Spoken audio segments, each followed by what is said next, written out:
సహోదరులారా, నా చిన్నప్పుడు నాకు తెలిసిన కుటుంబం ఉండేవాళ్ళు. పరిచయస్తులే. వాళ్ళు నాకన్నా అన్నయ్య వాళ్ళు పెద్దోళ్ళు. వాళ్ళ నాన్నగారు అంటే ఆ కుటుంబంలో ఇద్దరు అన్నదమ్ములు, ఆ భార్యాభర్త. వాళ్ళ నాన్నగారు చాలా పెద్ద ఉద్యోగం ఆయనది. అప్పట్లోనే కారులో తిరిగేవాడు ఆయన. ఆయన పిల్లలు ఏం చదువుకోలే సరిగ్గా. చదువుకోలేదంటే చదువు వంట పట్ల వీళ్ళకి. ఆయన చదివించాల్సినట్టు ప్రయత్నించాడు. బస్ అన్నయ్యలు చదువుకోలే. వాళ్ళిద్దరికీ లారీలు కొనిపెట్టాడు ఆయన. ఆ లారీలను కూడా ఒక ఆఫీస్ పెడితే నాకు తెలుసు. ఆ ఆఫీస్లో వీళ్ళిద్దరూ కద్దరు చొక్కాలు వేసుకొని కూర్చునేవాళ్ళు. వచ్చిన డబ్బులు వచ్చినట్టు ఖర్చు పెట్టేవాళ్ళు, కానీ దాన్ని కట్టాల్సినవి కట్టేవాళ్ళు కాదు. కొన్నాళ్ళు లారీలు తీసుకెళ్ళిపోయారు. ఆ పిమ్మట ఆయన కార్లు కొన్నాడు. కార్లు కూడా పరిస్థితికి అదే. ఆయన మొత్తానికి ఆయన రిటైర్డ్ అయ్యేలోపు వీళ్ళని ఎలాగలా సెటిల్ చేయాలని పెళ్ళిళ్ళు చేశాడు. ఓ మంచి భోజన హోటల్ పెట్టాలనే ఆలోచన కలిగి వాళ్ళ చుట్టాల ద్వారా మంచి భోజన హోటల్ కట్టించాడు. వీళ్ళిద్దరూ మాట్లాడుకునేవాళ్ళు అప్పట్లో. నేను వినేవాడిని. క్యాష్ కౌంటర్లో ఎవరు కూర్చోవాలి, ఎలా తీసుకోవాలి, ఏంటి అనేది గొడవ.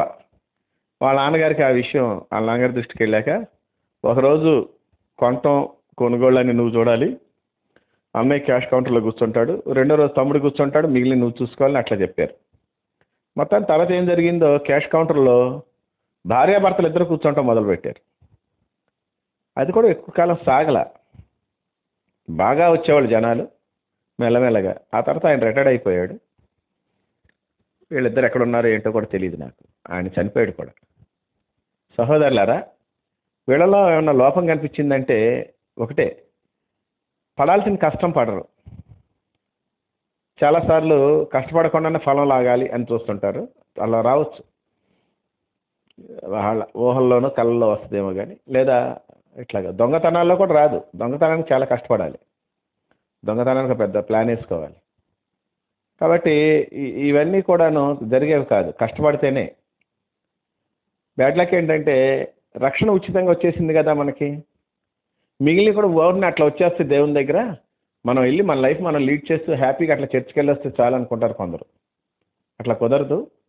మనం చాలా కష్టపడాలని మనకి ఘంటాపదంగా చెప్పి, తాను కూడా శ్రమలు అనుభవించి మన నిమిత్తం మార్గం సిద్ధపరిచిన మన ప్రభువు రక్షకుడైన యేసుక్రీస్తు వారి ఘననామందు తండ్రి అయిన దేవునికి స్తుతులు, స్తోత్రాలు, వందనాలు, కృతజ్ఞతాస్తుతులు చెల్లిస్తున్నాను. ఆయన ఘనమైన నామాన్ని బట్టి భూమి మీద విస్తరిస్తూ వర్ధిల్లుతున్న మీకు కూడా క్రీస్తు వారి పుణ్యనామంలో శుభములు, వందనములు తెలియజేసుకుంటున్నాను. సహోదరులారా, స్నేహితులారా, మీరందరూ క్షేమంగా ఉన్నారు కదా. మరొక రోజు మీతో కలిసి దేవుని వాక్యం ధ్యానం చేయడానికి ప్రభు మనకిచ్చిన కృపను బట్టి ప్రభువునందు ఆనందిస్తూ స్తుతిస్తూ నేటి వాక్య ధ్యానాన్ని అపోస్తుల కార్యాల గ్రంథం 14వ అధ్యాయం 22వ వాక్యం. అపోస్తుల కార్యాలు 14వ అధ్యాయం 22వ వచనం నుండి ధ్యానం చేస్తాం. శిష్యుల మనసులను దృఢపరిచి విశ్వాసమందు నిలకడగా ఉండవలననియు, అనేక శ్రమలను అనుభవించి మనం దేవుని రాజ్యంలో ప్రవేశించవలననియు వారిని హెచ్చరించారు. ఇక్కడ పౌలు గారు ఒక అద్భుతం చేస్తాడు. లుస్త్రా అనే ఊరిలో 7వ వాక్యం నుంచి మీరు చూస్తే అర్థమవుతుంది.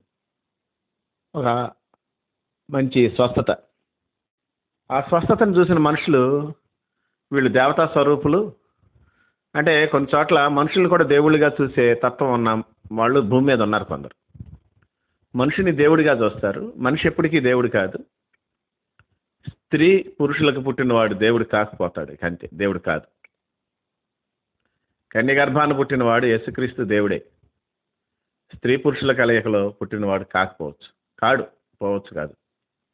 కనుక ఇక్కడ మనుషులు కొంతమంది పెద్ద పెద్ద వాళ్ళని దేవుళ్ళుగా చూస్తుంటారు, దైవత్వాన్ని అంటగడతారు. మనం అట్లా అంటగట్టకూడదు. పౌలుకు కూడా అలాగే దైవత్వాన్ని అంటగట్టి ఏదో దివ్యలోకం నుంచి వీళ్ళు దిగొచ్చారని చెప్పి వీళ్ళు దేవుళ్ళుగా చూస్తే వీళ్ళకి బలు అర్పించడం మొదలు పెడతారు. పౌలు దాన్ని చాలా కష్టపడి అడ్డుకుంటాడు. ఆ పిమ్మట ఈయన మీదకి మళ్ళీ యూదులు వచ్చి గొడవ చేసి ఊరు బయటకు తీసుకెళ్ళి కొట్టి చంపి పడేసి వాళ్ళు అంటాడు. మళ్ళీ వచ్చి వాళ్ళు ఇంకా వాళ్ళని ఆ ఊళ్ళో ప్రవేశించి అందరినీ దృఢపరిచి బర్నబాతో పాటు మళ్ళీ దెర్బేకి వెళ్ళిపోతాడు. వాళ్ళు అక్కడి నుంచి వచ్చిన వాళ్ళందరితో మాట్లాడుతూ ఈ మాట చెప్తాడు. ఏమనంటే మనం అనేక శ్రమలు అనుభవించి దేవుని రాజ్యంలో ప్రవేశించాలని. ఇట్లా మరి ఎక్కడైనా సంఘాల్లో చెప్తున్నారా శ్రమలు అనుభవించాలనేది? క్రిస్టియానిటీ అంటే ఏంటి? గులాబ్ జామ్లా ఉంటుంది, స్మూత్గా ఉంటుంది, అట్లా నోట్లో వేసుకుంటే లోపలికి వెళ్ళిపోద్ది. అలాగే నువ్వు కూడా అట్లా కళ్ళు మూసుకుంటే పరలోకానికి వెళ్ళిపోతావు. అట్లా కాకపోవచ్చేమో మరి. అట్లా చెప్పేవాళ్ళ విషయంలో నేను కొంచెం బాధపడుతున్నాను. అట్లా చెప్పటం నా వల్ల కాదు. గ్రంథం అట్లా చెప్పలా. నీతి నిమిత్తం హింసింపబడాలని ఉంది, అప్పుడు పరలోక రాజ్యానికి వెళ్తావు. అనేక శ్రమలు పడాలి అని చెప్పి పౌలు గారు, బర్నబా వీళ్ళు కూడా చెప్తున్నారు. యేసు ప్రభు వారు కూడా శిష్యులతో మాట్లాడుతూ, మీరు నా నామం నిమిత్తం అందరి చేత ద్వేషం పడతారు, అంతం వరకు ఎవడు సహిస్తాడో వాడు రక్షింపబడతాడు అని చెప్పి చెప్తున్నాడు. అంటే మత్తయి సువార్త 10వ అధ్యాయంలో ఉంటుంది ఈ మాట. సహోదరులారా, మరి కష్టపడకుండా ఎట్లా ఫలాన్ని ఆశిస్తాం? కష్టం అంటే బహుశా ఎద్దుల్లాగా శ్రమ పడటం, గాడిదల్లాగా పనిచేయటం, అట్లా అట్లా అట్లా చాకరీ గురించి అనుకుంటారు మీరు చాలాసార్లు. అట్లా కాదు, మానసికంగా కష్టం ఉంటుంది. నీకు ఏది ఇష్టమో, దయచేసి ఈ మాట వింటున్నారా, నీకు ఏది ఇష్టమో అది నువ్వు ఇష్టపడకూడదు. దేవుడిగానా ఉన్నావు అంటే నీకు ఏది కష్టమో, అసలు ఇష్టం ఉండదో, అది దేవుడు ఎస్తంటే తీసుకోవాల్సిందే. ఇట్లా చేసండి చాలామంది ప్రవక్తలుగా నిలబడ్డారు, బైబిల్లో ఎక్కారు. ఇట్లా చేసండి అపోస్తుల కార్యాల్లోనూ హెబ్రీ పత్రిక 11వ అధ్యాయంలో చాలామంది నిలబడ్డారు. మనం కూడా అట్లా చేయాలి కదా. అలా కష్టపడకుండా ఎట్లా మనం ఆశిస్తాం? అందరూ పరలోక రాజ్యాన్ని చేరాలని ఆశే. ఎప్పుడు వస్తాడో యేసు ప్రభు అని, నేడో రేపో నా ప్రియుడేసి వస్తాడని పాటలు, నాకు చాలా ఇష్టమైన పాటలు ఇవన్నీ. కానీ ఆయన వచ్చేటప్పుడు ఆయన ముందు నిలబడటానికి శక్తి గలవారం అన్నట్లు ఎప్పుడు ప్రార్థన చేసే అనుభవం కలిగి ఉన్నావా? లూకాసు వార్త 21వ అధ్యాయం 36 అదేగా చెప్తున్నాడు. మనిషి కుమారుడు వస్తాడు, వీటినన్నింటినీ తప్పించుకొని ఆయన ఎదుట నిలబడాలంటే, లేదా అట్లా నిలబడటానికి శక్తి కావాలంటే ఎల్లప్పుడూ ప్రార్థన చేయని మెలకువగా ఉండాలి. కొంతమందిని సంఘాల్లో ప్రార్థన చేయమంటే ప్రార్థన చేయరు, అసలు ప్రార్థనే చేయరు. ఎందుకు చేయరంటే ఇంకంతే, మరి నాకు తెలియదు ఎందుకు చేయరు. భయం. ప్రార్థన చేయాలంటే ఒక విధమైన బెరుకు, ప్రార్థన చేయాలంటే ఒక విధమైన ఆందోళన వచ్చేస్తుంది మనసులోకి. ప్రార్థన అంటే నీ తండ్రితో మాట్లాడేదే కదా, నీ తండ్రితో మనవి చేసుకుంటామే కదా ప్రార్థన అంటే. మరి ఎందుకు భయపడతారు? అట్ ద సేమ్ టైం మళ్ళీ నిరీక్షణ ఎలా ఉంటుంది వీళ్ళకి? నేను దేవుని దగ్గర ఉండాలి, ఆయన సింహాసనంలో ఉండాలి. సింహాసనంలో కాబట్టి కొంచెం పక్కన, సింహాసనంలో కానీ పక్కన కాబట్టి ఎంట్రన్స్ దగ్గర ఉంటే చాలండి పరలోకంలో. లోపలికి ఒక అడిగేసి లోపల ఉంటే చాలు నాకు, అట్లా సాటిస్ఫై అవుతుంటారు. ఇంపాసిబుల్ బ్రదర్ అండ్ సిస్టర్స్, మీరు చేరపోవచ్చు అట్లా. కారణం ఏంటంటే శ్రమపడాలి. మన యొక్క పార్టిసిపేషన్, ఇన్వాల్వ్మెంట్ దేవుని రాజ్యంలో ఎక్కువగా ఉండాలి. లేకపోతే ఎట్లా చేస్తారు, ఎట్లా చూస్తారు? సహోదరులారా, ఈ విషయాల్లో మనల్ని మనం కట్టుకోవాలి, ఈ విషయాల్లో మనల్ని మనం సరిచూసుకోవాలి. దయచేసి నా మాటలు మీకు కష్టం అనిపించిన వినండి. వాడు ఇల్లు కట్టుకున్నాడు, బండ మీద కట్టాడు. ఇంకొకడు ఇల్లు కట్టాడు, ఇసుక మీద కట్టాడు. ఇద్దరు ఇల్లు కట్టారా కట్టలేదా? యథార్థంగా మాట్లాడండి. ఇద్దరు ఇల్లు కట్టారా కట్టలేదు? ఇద్దరు ఇల్లు కట్టారు. నిజం చెప్తున్నాను. ఇద్దరు ఒకే మెటీరియల్ వాడుంటారు, ఒకే పెయింట్స్ వాడుంటారు, ఒకే ప్లాన్ అప్రూవల్ తెచ్చుకొని ఉంటారు. ఇద్దరు కష్టపడి దగ్గరుండి ప్రతిరోజు ఆ గోడలు తడుపుకుంటూ కష్టపడి ఇల్లు కట్టుంటారు. ఏమైంది చెప్పండి ప్రాబ్లం? పునాది లోతుగా బండ మీద వేయలేదు. అంటే వాక్యానుసారమైన జీవితం అతనిలో లేదు. నచ్చిన చోట కట్టుకున్నాడు, నచ్చినట్లు కట్టుకున్నాడు. మీకు నచ్చినట్లు నచ్చిన చోట చేయటానికి కాదు దేవుడు నేను పిలిచింది. నచ్చింది, నచ్చుతుంది, నచ్చాలి, నచ్చేది ఏమైనా ఉందా, ఇలాంటి దేవుని దగ్గర పని చేయమని నేను మీతో స్పష్టంగా చెప్తున్నాను. బహుశా కొన్ని పెద్ద వాళ్ళు రాసిన కొన్ని పెద్ద పుస్తకాల్లో నీకు నచ్చింది నువ్వు అడుగు, నీకు నచ్చింది నువ్వు అడుగు, నీకు దేవుడు ఇస్తాడు, అట్లా ఇచ్చాడు, అట్లా రాస్తుంటే రాసి ఉండొచ్చు. అన్నిసార్లు అలా జరగదేమో అని నా అభిప్రాయం. ఆయనకన్నా నేను పెద్దోడిని కాదు, వాళ్ళకన్నా నేను పెద్ద గొప్పవాడిని కాదు, కానీ అట్లా జరిగితే అందరికీ అందమైన భార్యలే రావాలి కదా, అట్లా జరిగితే అందరికీ సుబుద్ధి కలిగిన వాళ్ళే రావాలి కదా, చర్చిలో అట్లా ప్రార్థన చేసే వాళ్ళందరికీ మంచోళ్ళే రావాలి కదా, అట్లా ప్రార్థన చేసి కూడా మళ్ళీ ఎందుకు మొహాలు ఎత్తి పెట్టుకుంటారు, అట్లా ప్రార్థన చేసి కూడా 2 వంటలు ఎందుకు చేస్తున్నారు? సహోదరులారా, చాలా జాగ్రత్తగా ఉండాలి మనం. శ్రమ లేని ఫలితం నీకు ఒకటే, రక్షణ. మరలా దేవుని కొరకు నువ్వు శ్రమ పడాల్సిందే. ఇది దేవుని తోట. ఏదైనా తోటలో దేవుడు ఆదాము హవ్వలకి పెద్ద డ్యూటీ పెట్టాడు. ఆ విషయం చాలామంది చెప్పట్లా. దాన్ని సేద్యపరచడానికి, కాయటానికి కాపలా గాయాలి, సేద్యపరచాలి, 2. మరి ఈ తోటలో దీన్ని ఎందుకు ఉంచుకుంటాడు? ఇంకో చిన్న విషయం చెప్పి ముగిస్తా. ఒక ఆయన ఒక పని వాళ్ళని పిలుస్తుంటాడు, కూలికి పిలిచి మనుషులు పిలుస్తుంటాడు. సహోదరులారా, జాగ్రత్త వినాలి ఈ మాట. పొద్దున్నే పిలుస్తాడు, పొద్దున్నే వాళ్ళని లోపలికి పంపిస్తాడు, 9 గంటలకు పంపిస్తాడు. ఆ తర్వాత మధ్యాహ్నం వెళ్తాడు, అక్కడ ఊరిని నిల్చున్న కొందరు ఉంటారు. 12 గంటలకు వాళ్ళని 3 గంటలకు పంపిస్తాడు, మళ్ళీ వెళ్తాడు. 5 గంటలకు కూడా కొంతమంది నిలిచి ఉంటారు. మీరు ఎందుకు నిలబడి ఉన్నారు? పదండి లోపలికి అంటాడు. ఎంతో కొంత ఇస్తాను పదండి అంటాడు. ఆ తోటలోనికి వెళ్తాడు. అర్థమైందండి? జాగ్రత్త వినాలి. 5 గంటల తర్వాత సాయంకాలం అయినప్పుడు అన్నాడు. తర్వాత మాట మీరు మత్తయి సువార్త 20వ అధ్యాయంలో ఈ భాగాలు మీకు కనిపిస్తాయి. 6వ వాక్యంలో 5 గంటలు అయిందన్నాడు. ఆ తర్వాత 7వ వాక్యంలో లేదా 8వ వాక్యంలో సాయంకాలం అయినప్పుడు అన్నాడు. 5 గంటలకి సాయంకాలానికి మధ్య ఎంత తేడా ఉంటుంది? ఈవినింగ్ 5 అంటాం మనం యూజువల్గా. బట్ ఆ గంట కష్టపడాలి, అది గుర్తుంచుకోవాలి మీరు. ఆ గంట వాళ్ళు కష్టపడ్డారు. తోటలోకి వచ్చిన ప్రతి వాడు కష్టపడాల్సిందే. ఇది ఏ కష్టం చేసినా లాభమే కలుగును, ఒట్టి మాటలు లేమిడికి కారణమగును అని ఉంది. నువ్వు కష్టపడకుండా ఎట్లాగా దేవుని రాజ్యంలో వర్ధిల్లుదాం అనుకుంటున్నావు?